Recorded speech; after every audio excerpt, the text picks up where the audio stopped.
Hello, it's me. I'm laying in a sunny meadow. It's kind of windy. I told you all in the last video that it's been super windy here, and it's not so easy to record sound so well, and when it's windy. So hopefully there's not too much background noise here. And also, the sun is at an angle where I can't really see so well. This works. So how about I just lay down and talk to you all? My backpack for you. Hello. Yeah, so it's me. Second video for this month. Yeah. Anyway, we finally have sun, which is fucking awesome. It's been like rainy and cold. Yeah, no, actually it was cold. That video I made for you last time was the last time it was kind of warm enough. So now it's warm again. I actually have a little bit of a tan. You're not going to be able to see it. It's going to look super white, because of the light and stuff, but that's good. Today was, it's called Kermas Sunday. Kermas is, so if you don't know much about Europe and this stuff, but every village, has like a church. Most of them don't really have priests anymore, because they're really tiny. But they almost always had like a church, and that was kind of the cultural center of the village. And the founding of that church has a birthday or whatever, and that's called the Kermas, or the Ker. So it's like the anniversary of the founding of that church, which is like the founding of that village. They do a mass celebration. They used to do a crazier celebration. So I'm thinking about this a lot. Yay for the sunny meadow. I was having a conversation with that hat's not going to do anything. It just this meadow wants me to be comfortable, so I'm just going to be comfortable, and we'll see what the video looks like.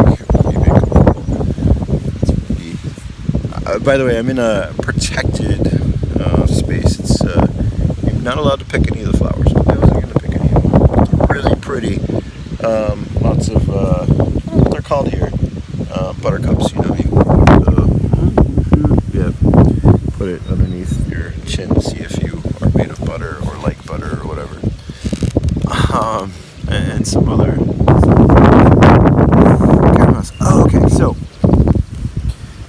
here in the Ardennes, but pretty much throughout Europe, there have always been like these really traditional celebrations for the day, because before the churches were there was always a birthday kind of celebration or whatever, of the village itself, and the churches just kind of continued it on.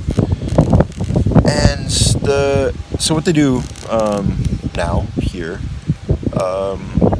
yesterday there was a band coming by. They play kind of slightly obnoxious music, but it's okay. They play it really loud in front of everybody's house, and then you give money to them, and that goes to fund the church or whatever the center was. That's how it is now. What it used to be like, it's pretty wild. All right, I'll tell you what I'm thinking about it. Not just because today is Kermas, but I was talking with my man's mother. She's 78. She's lived in this village her entire life. My man was born in this village as well. He's lived here almost his entire life as well. And then his ancestors lived there, and their ancestors did. In that same house, actually, which is really wild. You don't see much of that in America. You don't really see much of that in Europe any longer. Anyway, so she remembers what it used to be like. What it used to be like was several days of celebration, oftentimes a week, where everybody got together and they prepared all of this crazy food, all of these desserts and all of that. And then, on the weekend, they had big band music and celebration or whatever. And then on Sunday, like they'd have the big mass, and the mass was like kind of long, but basically everybody ate and drank wine, and then they went to the mass, usually kind of drunk, and then they left the mass, and they kept getting drunk and more drunk and more drunk, and then they would eat ham and asparagus or something else like ham and salad. Basically, like really simple to eat food when you're really drunk that's also salty, that kind of keeps you going. And it was this thing that like every village had their own kind of specific celebrations around it. But what happened in this village this time was a band came by, played a little bit of music, and that was it. And that's actually a bit more than what happens in most of the villages here now. The change isn't because people are less religious, which is interesting. You know, you tend to look at it like, oh, you know, people aren't so Catholic, and so they don't do this. No, because it was not even specifically a Catholic celebration. It was like the day that everybody gets drunk, and then we go to the mass, and then we get drunker. You know, but what's happened is, capitalism. I'll get to that in a second. So she was talking about how like this year, you know, and every year she sees it get less and less because the new people here don't care. And she's right. There's a lot of new people in the village. I'm one of those new people, but I do care. But the other people in the village are, you know, they're buying up houses because they don't want to live in the cities. Oftentimes they are not even from Luxembourg. They're from other places, France, Germany, even further. And they move into these places because, well, they have money or they plan on making money. They get these nice jobs with international corporations for an insane amount of money, which increases the prices of houses here. The average house price in the village where I am living in is 1.5 million. Not because, like, if you were to take those houses and put them anywhere else, they would not be worth much. Housing values go up that crazy when everybody tries to get property and they can't get it. So, you know, the demand increases the price because there's not enough supply. And most people don't sell. You know, their great-great-grandparents built the place. They're gonna keep living in there. But then the other people realize, oh, you know, I could cash out. I can go somewhere else. So that's what I'm going to do. They sell it. Somebody else buys it up. Younger couples, often, you know, very, like, bourgeois values, middle class, as it were. Even if they are Catholic, they don't have any connection to the village necessarily. Oh, hello, helicopter. Man, that's kind of a sexy helicopter. It's like kind of silvery. I don't know what it is. Anyway. It's totally sexy looking. I have this thing for Jeeps now. You probably all know this. I've never driven a car or anything in my entire life. But for some reason, every single time I like see a Jeep, I'm like, oh, that thing's sexy. I don't even know how to drive, and nor would I buy one. But it's kind of fun to look at. I'm like, oh, sexy machine. I think it's just because it's square. It's not like the modern machines now are made all smooth to kind of like remind you that or to convince you that it's not a machine. You know, make it feel unoffensive. You know, Jeeps and that helicopter just look like machines. If you're gonna be a machine, you might as well look like one, I think. Anyway, so these people move in and they don't know or care about these traditions, and so they don't participate in them. And other people, you know, die or move away. Mostly die because the populations here are very old. You know, for example, my man's mother, and she was talking about how sad it was that she's like, well, all of the traditions are dying.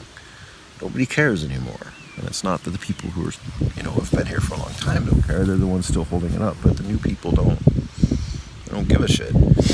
There's a celebration in another city here. I can't remember what it's called, but it's a jumping, dancing celebration because one of the they had a they had a moment where it was called St. Vitus's Dance or something, but dancing mania. Basically, everybody like couldn't stop dancing for like several days. This was something that happened in the Middle Ages a lot. They have all kinds of ideas on what happened, like, oh, maybe it was ergo poisoning, basically, LSA or LSD. But it would happen everywhere. And so this city had it, and then supposedly a saint cured them. And so every year they do a celebration of it. But basically they're just celebrating, hey, there was that day when we were all dancing like crazy for 3 days and we couldn't stop. And they do this kind of reenactment of it, this weird hopping dance. It's a big celebration because it's one of the oldest cities here. It was an abbey city before. It was like kind of the center of learning for the Ardennes. But they haven't done it for a few years now. Part of that is COVID for this year and last year, but actually also, people are losing interest. There are more new people and fewer older people. Literally fewer older people because they're dying. And yeah, so I'm gonna write about this, I think, in a few days. But there's this thing where, paganism kind of has this conservative thing going. And I don't mean like right wing, but conservative thing where it's like, oh, hey, the old ways matter. And, even if it's like something that was like a Catholic tradition, but if it was a Catholic tradition that's been happening for like 1,000 years, excuse me, the idea of that just going away because old people are dying and the new people coming in don't have any connection to the land. That's fucking tragic. But, this is kind of happening everywhere. Like, in the United States, they talk about, like, indigenous cultures losing their traditions. And there are all of these elders being like, fuck, like, we're losing people. We can't continue these on. People don't care about the old things. And they'll blame it on a lot, specifically on colonization. But it's really interesting. Like, so it is colonization, of course, but the same process is happening all across the world at the same time. And it's not always colonization. Like, no one is colonizing this place. They're not coming in as conquerors, but displaced people are coming in who have no connection to the land. And they're coming in not as, the way that you would used to kind of come into a village or land, like you get married or whatever. Something that brings you into the community that already exists here. That's not happening. Instead, it's just people, I found a really nice house, I'm going to buy this. And, weird, there's like some band playing in front of my house, I'm not going to open the door. This is kind of destroying cultures everywhere. Indigenous cultures, of course, that's the most obvious, but even places where, you don't really think of as indigenous or having really long traditions do have these long traditions, but they're going away. They're going away because of the displacement. Why is that displacement happening? Well, capitalism. Capitalism does this. Capitalism destroys old bonds. There's a line from the Communist Manifesto. Yeah, I know, it's always probably kind of weird for some Druid dude to be talking about the Communist Manifesto, but Marx and Engels really got it extremely right when they were describing what the bourgeoisie, that new class of people, did to culture, what it did to family, where it was, destroying all of the old ideas of connection, all of the old traditions, and replacing them with money relation. Everything that was sacred becomes profaned. And that process continues to happen, and, even in the places where there's still these really amazing holdouts, they're losing that battle. So, although it was a very happy day, we celebrated it by having a barbecue, and she and my man got pretty drunk, and I had to help them both back to safe places for them to sit down, which is my favorite thing. Actually, last year, Last year they got drunk and were crying on Easter, I think. They get very emotional together. It's so cute. And then I brought them ice cream, and I just decided I want to be the person who shows up with ice cream after everyone stopped crying. And now I'm also the person who's like, oh, you've all had a lot to drink and it's only 4. I'm going to get you to safe places so you can sit down so you don't hurt yourself, and then I'm going to go ride my bike. So that's what I did. So yeah, it was a beautiful day. We had we barbecued and they drank, and I drank lots of coffee. But she's like reminiscing about everything and all of these beautiful memories, but the moment when she said, these things are dying, and here is an old woman who, she herself will die soon, and she's one of the few people in this village who keeps these things alive. There's a handful of them, and then that's it. All of the new people, they don't understand, they don't care, and one day she'll be gone, and then the other people with her who keep these things going will be gone too, and then that dies. So now I'm sitting in a meadow full of wildflowers, having a really great time, deeply enjoying the sun. That's, these sad thoughts about this. And I feel like that loss sort of connects everybody together, though. Like, everybody in every culture who's losing something, I think, shares that same grief, that same loss, that same fear, that same wait. People won't continue doing this. This is what mattered. This is what kept us all together, like, for hundreds and hundreds and thousands of years. And this thing is disappearing. Well, what is left? And not much. Definitely technology isn't going to really make this all better. People talking about going to Mars, like, yeah, let's go colonize Mars, and it's like, how about we just, I don't know, light the fires on the hills and have the crazy, week-long festival of the village birthday. I'm moving because I'm pretty sure this wind is probably picking up. The wind is probably picking up on the phone. But yeah.